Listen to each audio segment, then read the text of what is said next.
The movie opens with a sweeping aerial shot of a tranquil mountain landscape.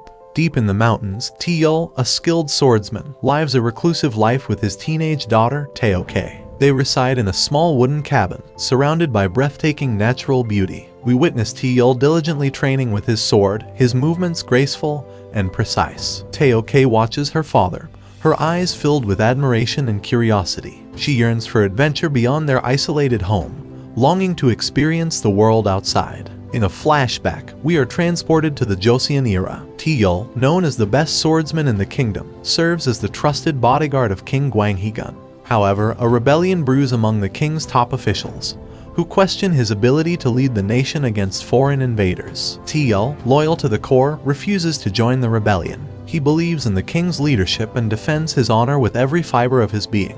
The rebellion's leader, Min Seung-ho, challenges Tae-yeol to a duel, seeking to prove the king's weakness. The tension is palpable as Tae-yeol and Min face each other. The clash of their swords fills the air. But fate intervenes cruelly when Tae-yeol's sword shatters, sending deadly shards of metal into his eyes. He collapses in pain, his world plunged into darkness. The king, witnessing Tae-yeol's plight, intervenes to stop the duel. He declares his intention to abdicate the throne, acknowledging his responsibility for Tae-yeol's misfortune. With a heavy heart, the king releases Tae-yeol from his service, allowing him to find solace in the mountains with his daughter. Years have passed, and Tae-yeol's injuries have worsened. His vision fades gradually, leaving him with only blurred shapes and shadows. Concerned for her father's well-being, Tae-ok seeks guidance from a local monk.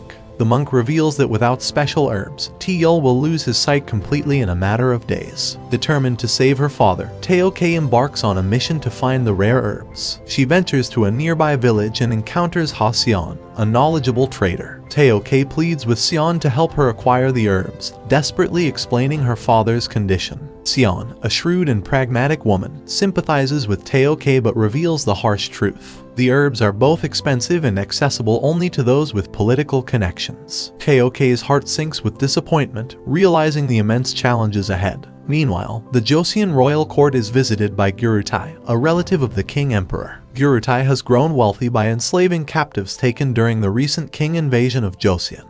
The king and his advisors fear that Gyurutai will demand their children as tributes to satisfy the king nobles. Lee Mok-yo, a respected member of the court, decides to take action. He drafts a petition to the king, urging him to openly resist the king and their oppressive demands. Seeking solace in his personal life, Lee also approaches Seon to find a suitable girl to care for his aging mother. Seon, well aware of Tae-ok's yearning for adventure, recommends her for the role. She explains to Lee that Tae-ok is not only a capable young woman but also in desperate need of the herbs that her father requires. Gyurutai's menacing presence looms over the village as his men begin to harass Seon and her workers. Tae-yeol, relying on his sharpened senses, detects the danger and springs into action. Armed only with his cane, he confronts the aggressors, his movements reminiscent of his past swordsmanship. Tae-yeol's cane becomes an extension of his will, striking with precision and strength. The assailants are no match for his skill and determination. He fights valiantly to protect Tae-ok and Seon,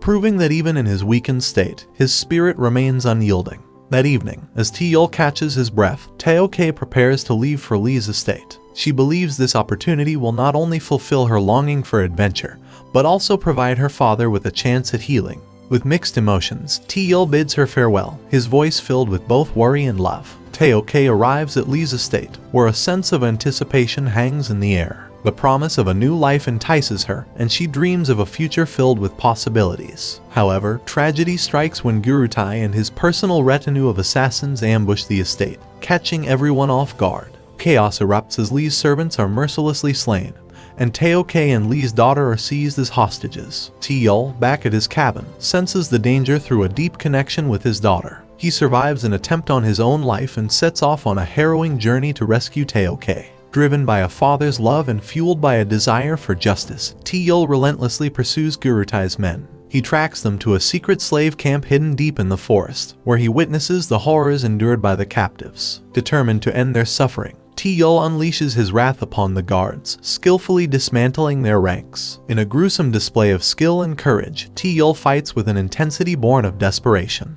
The clash of steel echoes through the night as he liberates the captives, offering them a glimmer of hope in their darkest hours. One survivor, touched by Tae-yeol's unwavering resolve, agrees to guide him to Gyurutai's private compound. Lee, fueled by his grief and the need to rescue his daughter, assembles a force of royal guardsmen. They march alongside him, united in their determination to confront Gyurutai and retrieve their loved ones. However, the odds are stacked against them as King riflemen stand guard, their weapons ready to unleash destruction. Just as hope seems lost, Taeyol arrives on the scene. His senses heightened by the absence of sight.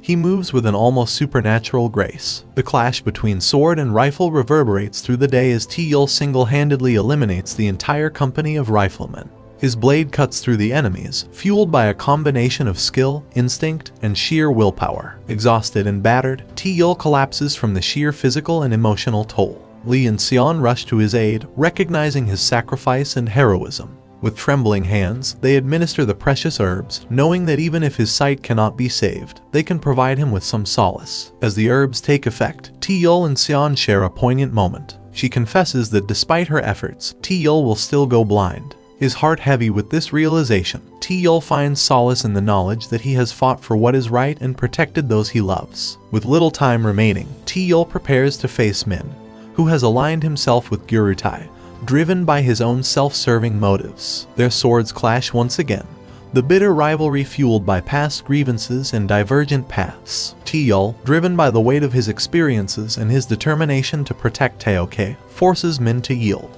However, Gyurutai, fearing defeat, ruthlessly slits Min's throat for his failure. The confrontation escalates into a final battle between Taeyol and Gyurutai. The outcome of this duel will determine the fate of not only Taeyol and Taeoke but also the oppressed people under Gyurutai's rule. Gyurutai, in a desperate attempt to gain the upper hand, holds Taeoke at knife point, hoping to distract Taeyol, but Taeyol's senses guide him. With a swift and decisive strike, he impales Gyurutai with his sword, ending his reign of terror. The king envoy, witnessing the duel, honors the integrity of the battle and allows Taeoke and the other slaves to go free. As the dust settles, Taeyol embraces his daughter, their shared journey marked by sacrifice, love, and the unwavering pursuit of justice. The realization dawns upon them that they have become a family bonded by something deeper than blood. In a final revelation, a flashback unveils the truth. Taeoke is not Taeyol's biological daughter, but the offspring of King Gwanghee-gun himself. The king, aware of Taeyol's unparalleled skill and indomitable spirit, entrusted him with the care